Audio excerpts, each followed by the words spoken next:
All over the world, high school students are celebrating graduation around this time of year. In Ukraine, the Russian war of aggression has destroyed well over 3,000 schools and educational facilities and disrupted school life for millions.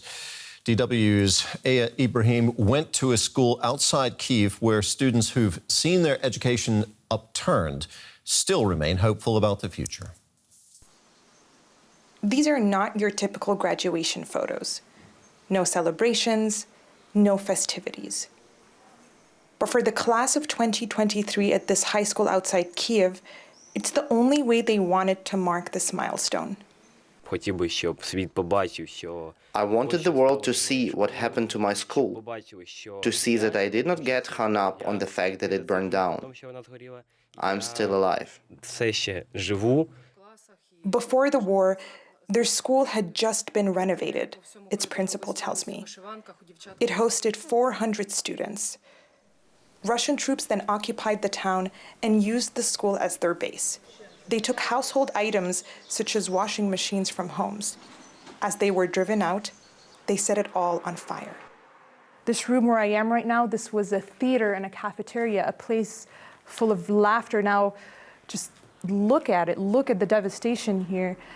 The Russians, they spared absolutely nothing.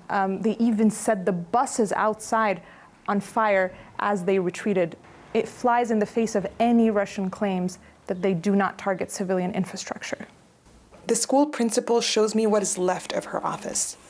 Here was my desk. There were cabinets on both sides. And there was a large wall with magazines, school certificates, all of the records that any school would keep.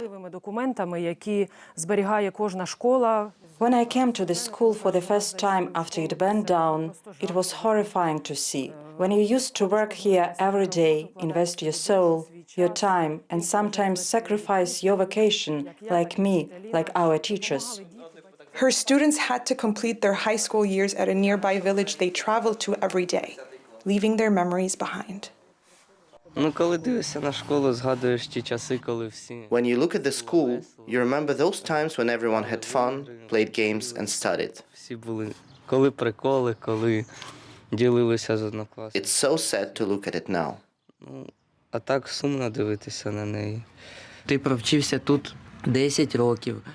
We studied here for 10 years. All the moments, the memories, the videos, the jokes. It's so difficult to look. It's like you're destroyed from the inside. Since the beginning of the war, over 3,300 academic institutions have been damaged or destroyed in Ukraine. Anna Novosad is a former education minister and is now an education activist. With the war showing no signs of ending anytime soon, she tells me faster solutions are needed for affected students. The scale of damage is enormous, right? And it's one school like this, to build it back, to build it entirely new, is a couple of million, around 7-8 million euros, and it requires years. So places like this do need these modular solutions that are temporary. However, it's also a question, what is temporary? Is 2 years temporary, 3 years temporary? It seems like a lifetime for kids who go to the high school, right? In many ways, the students of this high school are like many of their counterparts around the world. They have big dreams, want to make money, travel the world, and look forward to the freedoms college life could offer. One wants to develop code, the other wants to become a psychologist, and another is just not sure yet.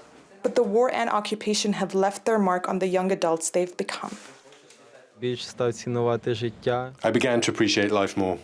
I understand that everything can disappear in a moment.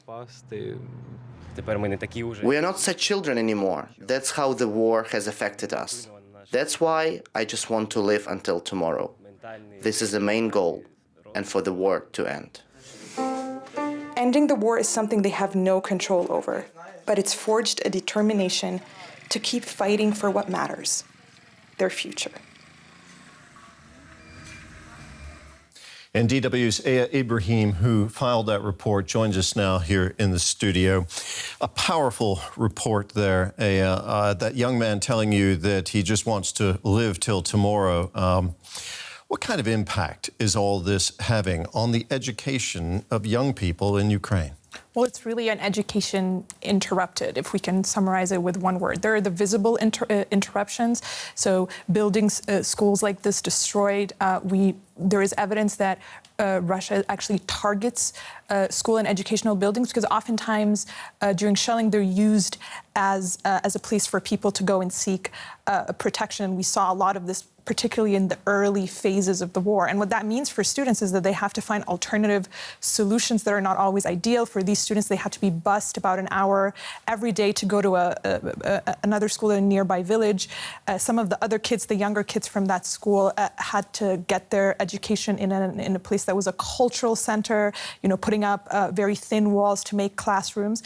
And in schools in Ukraine, whenever there's an air raid, the kids are required to go to a shelter underground. And in a typical day, this can happen anytime up to between 2 to 3 times. And so you can imagine the kind of impact that has on them. These are the visible impacts. And then there are the invisible ones, like the milestones that they're missing out on. Having a week of celebration that sets them up to life after school. I remember when I graduated from high school, we planted a tree together in the backyard. And, even though I was eager to leave high school, it was a good way to say goodbye and to, look forward to the next step. And these kids, they just don't have these memories anymore.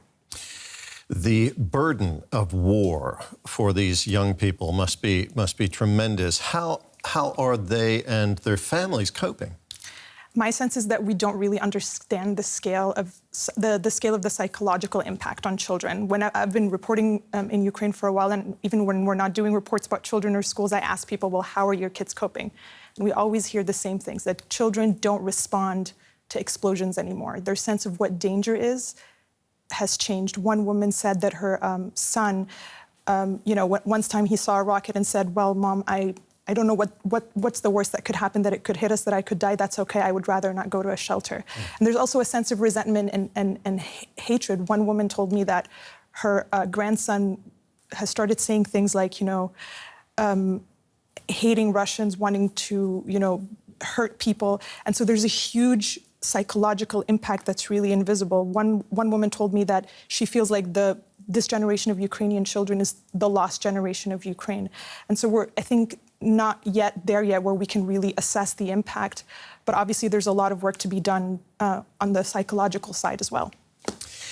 After all that trauma, do these young people still want to study further in Ukraine, or are they thinking about leaving the country?